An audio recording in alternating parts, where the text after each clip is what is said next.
Hi, my name is Antonio Pacifico, and this is a presentation on the Greek Hoplon. Okay, just to give you a quick intro, most people in the Greek military, they consisted of people who had full-time occupations besides being a fighter. However, in places like the city of Sparta, there were people who specialized in um, developing a professional elite fighting force. Greek warriors, or hoplites, consisted of their primary weapon, that of a long spear, or a doru, which was 7 to 9 feet in length, and they also had a sword, which was approximately 1.5 feet in length, and a hoplon, which was their shield. This hoplon was a round convex shield, and it was approximately 3 feet in diameter, and it weighed anywhere from 15 to 30 pounds. As shown here on the right, people were allowed to create their own personal preferences that symbolize their own strengths or their own special characteristics of a certain individual. So they were allowed to basically make their own kind of shield in the way that they wanted to be portrayed.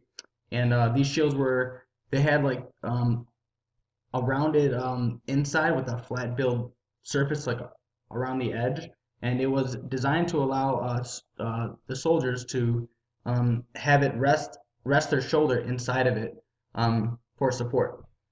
They also had a strap on the inside of it, which allowed them to use it as a weapon to bash their opponents. And since the strap was fixated inside, it was only to be used on the left arm, and the shield mainly only covered the left side of their body. Therefore, they had to come up with new strategies to utilize this new style type of armor in the best kind of way. So the hop-on uses were actually very good. The flanks formation, which appeared through Homer in the 8th century, was essentially like a large, strategically organized formation of warriors who stood like very close together, sometimes in a crouched up position, and their shields covered not only themselves but a portion of the person that was next to them, and they formed kind of like a square-like shape as a large collective whole, and then they moved together as one whole unit.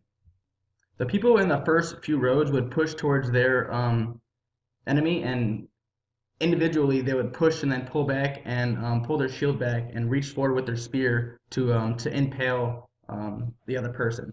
The people that were in the back were used as support, and they slowly kind of charged and forced forward to push their team forward and push the opposition backwards. This technique was extremely effective, specifically when a smaller army wanted to take down a much larger force, which is what happened in many battles that was won by the Greeks and others in history that were influenced by Greek warfare, as seen during like the Roman Empire and the conquest of Alexander the Great. However, because they use this bunched up formation, they can be vulnerable in some instances, which was clearly demonstrated during the end of the classical period, when Alexander's army got broken down and they got infiltrated from their flanks because they were being exposed too much. So it can be bad, but as far as a regular formation goes, and a specific formation, it was very effective, especially during that time period. This style of fighting was crucial for the progress of Greek armies, particularly during the Battle of Marathon and other fights that led to the overall downfall of the Persian Empire, which was led by Xerxes. And it is portrayed in like the movie 300 here, where 300 Spartans, along with 700 other Thespians and a few others, took on tens, maybe possibly thousands of Persians. Some sources claim that more realistic numbers, like where the Spartans or the Greeks had somewhere between 7,000 against roughly 100 to 150,000 Persians. So the movie didn't completely portray exactly what it might have been, but I think they did a nice job of showing the overall strategies and planning of how it was done. This formation here on the left shows like what they would do in this kind of formation, and it shows how they would guard each other and the person next to them or above them and form this cone shape. This was very, very effective, and it allowed them to use the spears and to still protect themselves at the same time.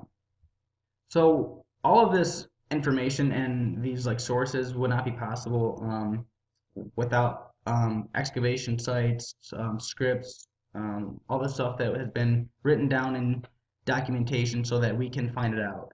And as stated in the opening page in the Archaeology of Greece by William R. Beers, he states that archaeology has been defined as a scientific study of the material remains of the past cultures. I think that's a great quote to end on because, like I said, without archaeology, anthropology, specialized scientists, and geologists who are in these kind of like professions, many of these findings or um, documentations would not be possible without them going out there to actively look for relics and artifacts through excavation sites and stuff like that.